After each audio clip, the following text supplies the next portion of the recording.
जब जब देश में अच्छा सुंदर वातावरण बनता है, महाकुंभ के बाद जो देश में वातावरण सनातन धर्म के प्रति बना, तब तब कांग्रेस और जितनी विपक्षी पार्टियां हैं कुछ न कुछ ऐसा करती हैं जिससे कि हमारे देश के मुद्दों से भटकाया जा सके जनता को।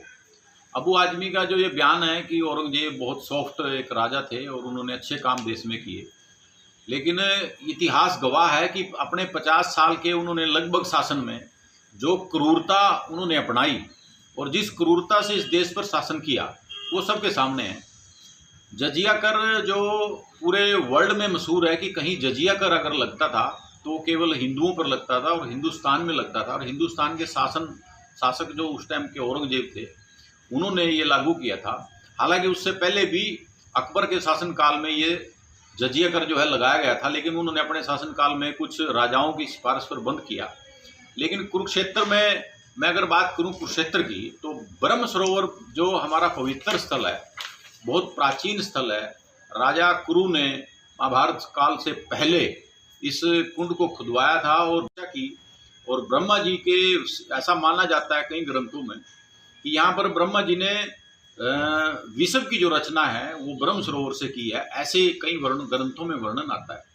तो इस ब्रह्म सरोवर के ऊपर भी जितने श्रद्धालु आते थे उन श्रद्धालुओं के ऊपर जजिया कर लगाया गया था, और स्पेशल एक टीम यहाँ पर उस जजिया कर कलेक्शन के लिए रखी जाती थी।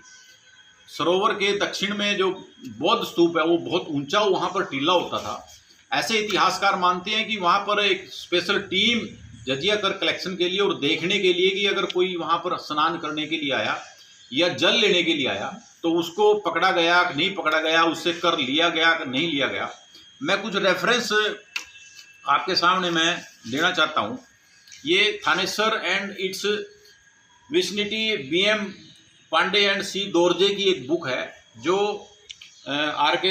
आर्कियोलॉजिकल सर्वे ऑफ इंडिया के डायरेक्टर जनरल थे, उनकी ये बुक है जिसमें पूरा उन्होंने वर्णन दिया है, जिसमें इन्होंने कहा है कि ये जो जजिया कर है ये ब्रह्म said to have been a rupee for A pot. एक बाल्टी के लिए 1 रुपीज था उस टाइम। आप मान के चलिए कि 1700 ईस्वी में 1 रुपये की कितनी कीमत थी। Water and 5 rupees for a bath, 5 रुपये एक बाथ का, एक नहाने का, एक इतना टैक्स वहां पर औरंगजेब ने इन लोगों पर, अपने हिंदू समाज के ऊपर लगाया था। और मराठा टेम्पल इंक्लूडिंग बहुत सारे, फिर बाकी जो कुरुक्षेत्र में टेम्पल है उनके बारे में भी वर्णन इसमें आता है।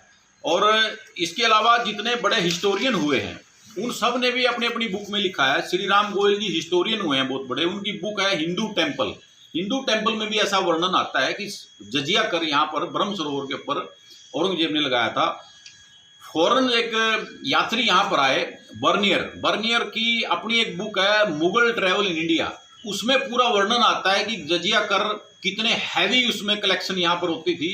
अगर नॉर्थ इंडिया की मैं बात करूं, जैसा उसमें मेंशन है कि नॉर्थ इंडिया में सबसे ज्यादा कर अगर वसूला जाता था तो ब्रह्म सरोवर पे जाता था, क्योंकि सन्निहित सरोवर ब्रह्म सरोवर सरस्वती के तट पर है और इस नॉर्थ इंडिया का सबसे बड़ा पिंडदान का केंद्र था। तो इसलिए यहाँ पर ज्यादा कर लगाया। लोगों ने पिंडदान करने के लिए आना ही होता था, उसमें सभी वर्ग के लोग आते थे। मानुची एक इंडियाज मुगल एक बहुत बड़े राइटर हुए हैं, हिस्टोरियन हुए हैं फॉरेन, वो भी यहाँ पर रिसर्च के लिए आए थे। उन्होंने अपनी किताब में मेंशन किया है कि जजिया कर यहाँ पर लगाया गया। और ह्यून सांग जो चाइनीज हर्षवर्धन जी के काल में यहाँ पर आए थे, उन्होंने भी ये मेंशन किया। यानी कि आप जितने भी ऐसे हिस्टोरियन हुए हैं, अलेक्जेंडर कनिंगम जो सबसे पहले आर्कियोलॉजिस्ट, सबसे पहले director general of archaeology of India के रहे हैं 1898-97 के करीब, उन्होंने अपनी उसमें बुक में भी मेंशन किया कि ऐसे टैक्सेस यहाँ पर लगते रहे हैं।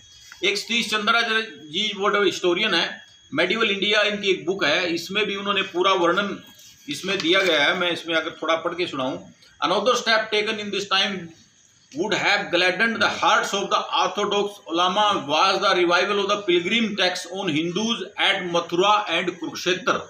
ये सतीश चंद्रा जी की किताब है जिसमें मेंशन किया गया है कि उस टाइम के, और ये ब्रह्म सरोवर के बारे में बकायदा लिखा गया है। एएसआई की इस बुक में ब्रह्म सरोवर के बारे में सारा लिखा गया है कि ब्रह्म सरोवर जो है वो 1320 मीटर लंबा था और 640 मीटर इसकी चौड़ाई थी। और ये सारा इसमें फर्स्ट अल्टर ब्रह्म सरोवर यज्ञ यहाँ पर किए जाते थे, वो शुरू से एक प्रथा चलती आई है। महाभारत से पहले ये राजा कुरु जो थे, जो एंसेस्ट्रल एपिक जो महाभारत थी, उससे पहले उन्होंने इसको खुदवाया था। और उसके बाद यहाँ पर कुछ ऐसे घटनाएं ऐसी की मुगल शासकों ने जिसको डिस्ट्रॉय करने की कोशिश की गई, जिसमें मुख्यतः, अब मैं थोड़ा पढ़ के सुनाऊं, remains of structure on bigger island are said to be the small castle Aurangzeb where armed soldier were posted to collect taxes from pilgrims. उन्होंने अपने आर्म फोर्सेस को यहाँ पर एम्पावर किया कि आप जो पिलग्रिम्स यहाँ आते हैं, जो यहाँ पर श्रद्धालु आते हैं, उनसे आप टैक्स कलेक्ट करिए। वो टैक्स कितना था? काशी में लगाए गए, अयोध्या में लगाए गए, बल्कि ब्रह्म सरोवर भी उसका एक मुख्य केंद्र था, क्योंकि यहीं पर ज़्यादा श्रद्धालु आते थे। बहुत बड़े बड़े लेवल पर यहाँ पर जो है पिलग्रिम जो है सारे इसमें आते थे।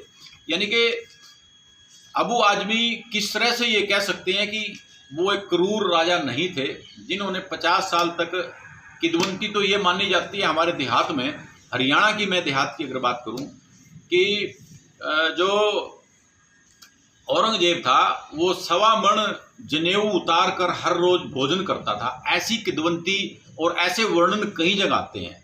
1.25 मण यानी कि ये टैक्स इसलिए लगाता था कि जो लोग टैक्स देना नहीं चाहते हैं वो इस्लाम कबूल कर लें और आप कोई टैक्स देना नहीं पड़ेगा। तो इस तरह की क्रूरतापूर्ण कार्य औरंगजेब ने किए। तो इस तरह की तुष्टीकरण की जो राजनीति सपा, कांग्रेस और इसके गठबंधन, इंडिया के गठबंधन के लोग जो देश में कर रहे हैं, ये बिल्कुल ठीक नहीं है।